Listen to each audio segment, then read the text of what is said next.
Início de tudo, muita gente não sabe, né? Muita gente desconhece, mas tudo começou assim.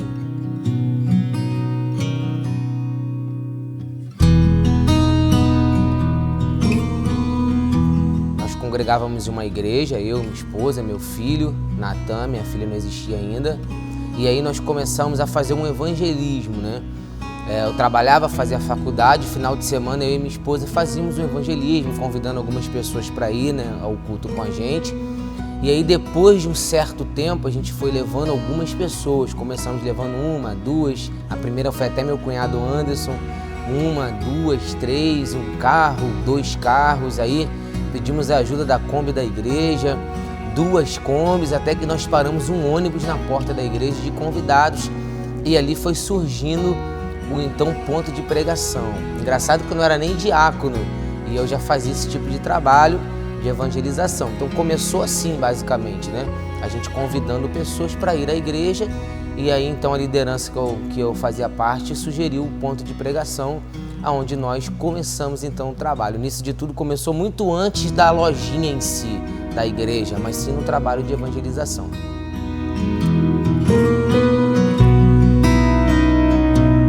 A lojinha da Rua Aurélia. Então, tem muitas coisas legais que aconteceu. A lojinha da Rua Aurélia foi aonde começou o ponto de pregação.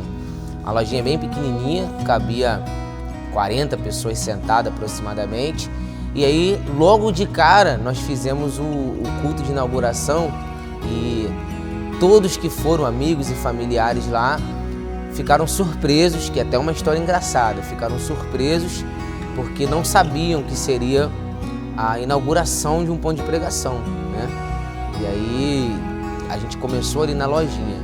Em pouco tempo, ficamos ali pouco mais de 6 meses na lojinha e já tivemos que mudar de espaço porque não comportava mais ninguém. E na lojinha da Rua Aurélia nós alugamos uma kitnet do lado para poder fazer de salinha de criança, né? Então a gente tinha a lojinha e na outra esquina uma kitnet alugada que era o nosso departamento infantil. E ali nós começamos, né? Tem muitas fotos, registros do início aí desse trabalho aí. Eu com 23 anos, bem novinho, minha esposa já grávida da minha filha Sofia, e ali nós começamos na Rua Aurélia. Aí veio o galpão, agora sim um galpão na Rua Marquesa. O galpão era bem maior, já comportava mais pessoas, porém nós não tínhamos recurso, nós não tínhamos renda para poder pagar aquele galpão. Mas aí fomos na fé mesmo. Eu me lembro que nós mesmos fazíamos os bancos, né? Eu comprava as tábuas, pedia para o serralheiro fazer o pé de ferro e eu mesmo prendia ali as madeiras para fazer os bancos, que não tinha como comprar banco. E aí nós fomos lá para o galpão na Marquesa, que cabia mais pessoas. E aí, depois de 9 meses, o tempo de uma gestação, nós fomos para esse grande desafio. Aí nós fomos ordenados a pastores e aí sim, agora pastores, mas já estávamos 9 meses fazendo esse trabalho e o galpão na Marquesa se tornou uma realidade.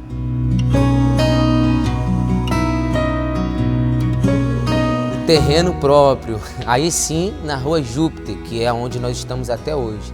O terreno próprio foi um misto de loucura com fé, porque eu não queria mais pagar aluguel. Nós sofrimos naquela ocasião para pagar o aluguel e eu falei com o Senhor, Senhor, não vou mais pagar aluguel, ou o Senhor me dá um terreno ou eu vou parar com o ministério. Eu tinha noção do que eu estava falando ali naquele momento de oração e aí começamos a procurar o terreno e achamos o terreno na Rua Júpiter. Mas engraçado que nós procurávamos o terreno como se tivéssemos dinheiro, mas nós não tínhamos dinheiro. O terreno foi assim, um ato de fé e de loucura, como eu disse. E aí demos um carro de entrada que um irmão da igreja doou na época, 20 mil reais, e começamos as prestações de 10 mil reais por mês, fora a construção. Você pode até colocar algumas fotos aí, né, no período que nós construindo ainda o templo. Só as paredes laterais foram 10 mil trufas que a minha esposa fabricou junto com a Deise para que pudéssemos vender. Eu, as crianças ajudavam, os ajudantes eram eu, Natan e Sofia das trufas, né?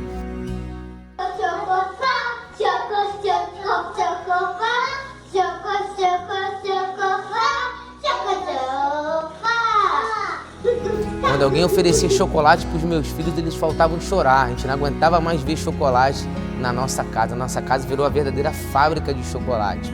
Fora da igreja, foi uma bênção, culto, Sofia. Olha o estado da Sofia. Dá um oi, Sofia. Dá oi pra câmera. Oi. Estado da minha filha. Com a Deise. Aí, Deise, dá um oi. Tá direitinho? E a pastora Franci assim, ó, fazendo bombom até agora. Faz um apelo aí, Franci, o pessoal comprar chocoflan, vai lá. E aí veio então o terreno na Rua Ju. E muita gente não sabe que pra gente pagar esse valor, a gente vendeu tudo. Os irmãos doaram televisão, eu vendi minha casa inteira para poder conseguir honrar os compromissos aqui da Rua Júpiter, onde nós estamos até hoje. Não vou citar nomes porque fatalmente eu vou esquecer de alguém, mas muita gente ajudou e contribuiu para chegarmos até aqui. O povo da própria igreja, tá? Isso aqui que vale a pena ressaltar.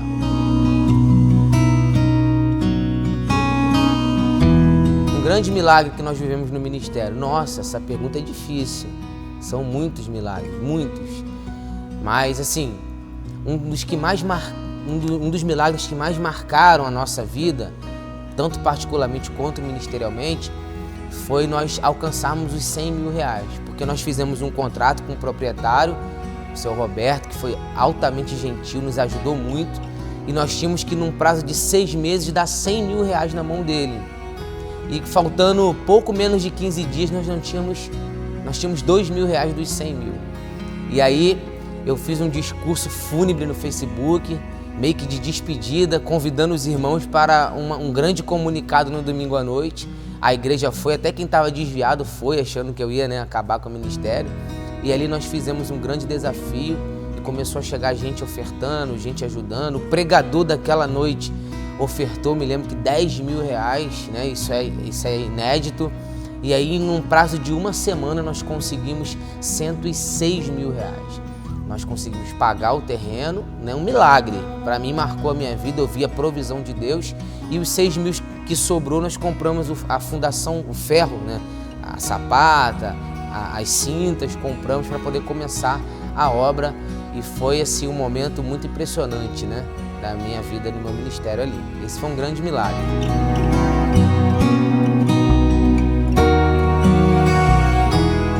Uma história inusitada, também temos muitas, mas a que mais assim foi, digamos assim, engraçada, é que no dia da inauguração, como eu já disse, mas agora eu vou explicar melhor, ninguém sabia que seria igreja.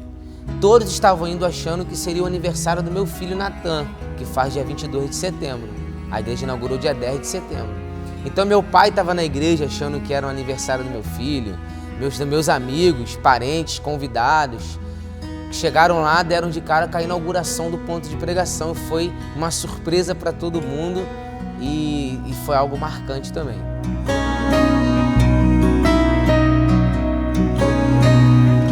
Algo engraçado na Aurélia? Tem sim. Eu me vesti para pregar normal, só que embaixo do meu terno tinha uma blusa toda rasgada.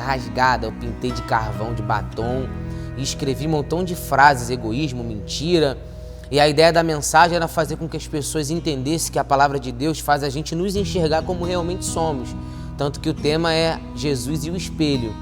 E aí, no meio da pregação, quando eu tirei o terno, todo rasgado, as pessoas acharam graça no início. Que isso, pastor, tá todo rasgado e tal. Depois eles entenderam o que eu queria passar na mensagem.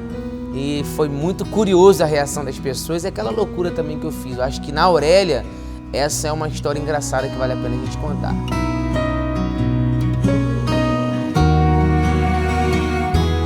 Algo marcante na Marquesa.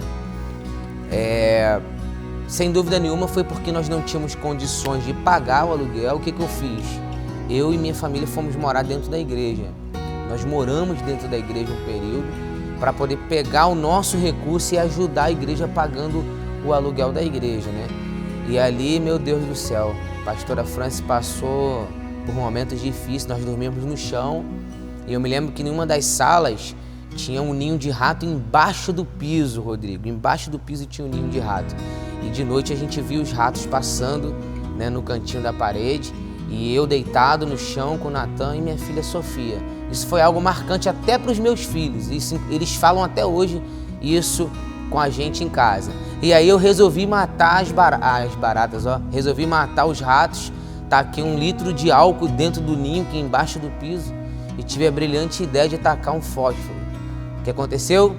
Houve uma explosão e o piso fez um murro. E os ratos morreram.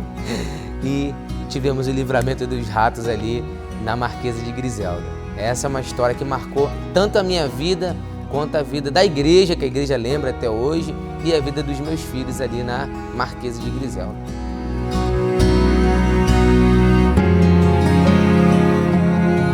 Algo marcante particularmente foi porque as pessoas olham para nós e acham que nós nunca desistimos, né? E eu já desisti. Eu não estava mais aguentando o início, muita pressão, muito difícil. Então, eu passei por um período, esse período foi bem difícil porque eu não tinha condições psicológicas e nem físicas para continuar naquela batida que eu estava antes. Então eu fiquei doente, e nisso que eu fiquei doente, talvez eu passei um dos períodos mais difíceis da minha vida, muitas privações financeiras dentro de casa, pessoas que eu pensava que estariam do meu lado não estavam. Foi aquele choque de realidade. E aí eu fiquei muito mal dentro de casa, muito mal mesmo. Eu me lembro que uma vez os meus filhos levaram pipoca para a merenda da escola, né? E aí a minha avó e minha mãe, eu morava no BNH, pegaram uma Kombi, chegaram na minha casa, me sentaram no sofá. Eu tinha passado por uma cirurgia. E eu me lembro que a minha avó olhou nos meus olhos. Poucas vezes isso aconteceu na minha vida. Minha avó, aquelas nordestinas rústicas, sabe? Poucas palavras.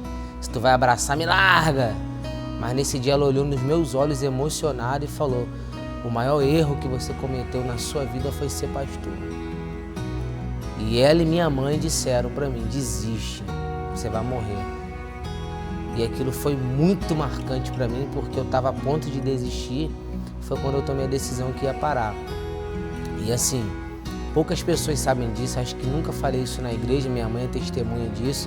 Depois a minha mãe me pediu perdão, porque ela falou ali no impulso, né, como mãe, de me ver sofrendo daquele jeito, mas as duas me pediram para parar.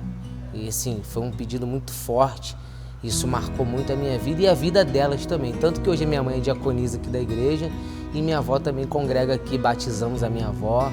Hoje elas têm aquela convicção do chamado pastoral na minha vida. Isso foi muito lindo e especial para mim também. E eu passei uma noite em claro orando a Deus e falei: Senhor, não quero mais, eu não tenho mais condições. Peguei a chave da igreja e fui numa consagração para entregar a chave quem era de direito. E Deus usou a pastora Ângela Pedrosa em profecia naquele dia. E marcou a minha vida quando ela falou, quando Deus através dela disse: aonde você vai com a chave que está no teu bolso? Não tinha como ela saber, não tinha como ninguém saber. E engraçado que no outro dia à noite, pastora Ângela Pedrosa foi na minha casa me visitar com um grupo, ela não congregava na mesma denominação que eu, orar por mim, que ela ficou preocupada. Então, se alguém pensa que eu nunca desisti, isso aí é uma mentira, né? Já desisti e o próprio Deus não permitiu que eu entregasse os pontos. E a questão da chave foi muito marcante. Eu me lembro que naquela noite eu fiz uma oração assim: Senhor, meus filhos estão sofrendo, acabou, não posso mais continuar. E Deus usou a pastora Ângela para falar justamente para mim: não diga que os seus filhos estão sofrendo, porque você não faria com os seus o que eu fiz com o meu. Isso marcou a minha vida, foi uma grande experiência e louvado seja Deus pela vida dela, estamos aí até hoje.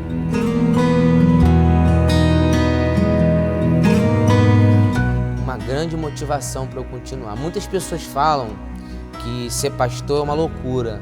Realmente é muito louco, é muito difícil.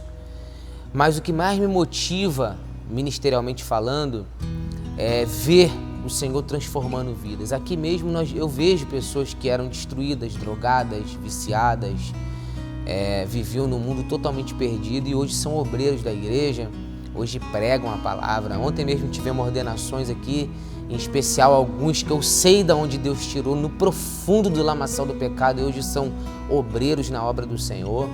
A grande motivação, sem dúvida nenhuma, é ver as vidas sendo transformadas, o crescimento, a restauração das famílias.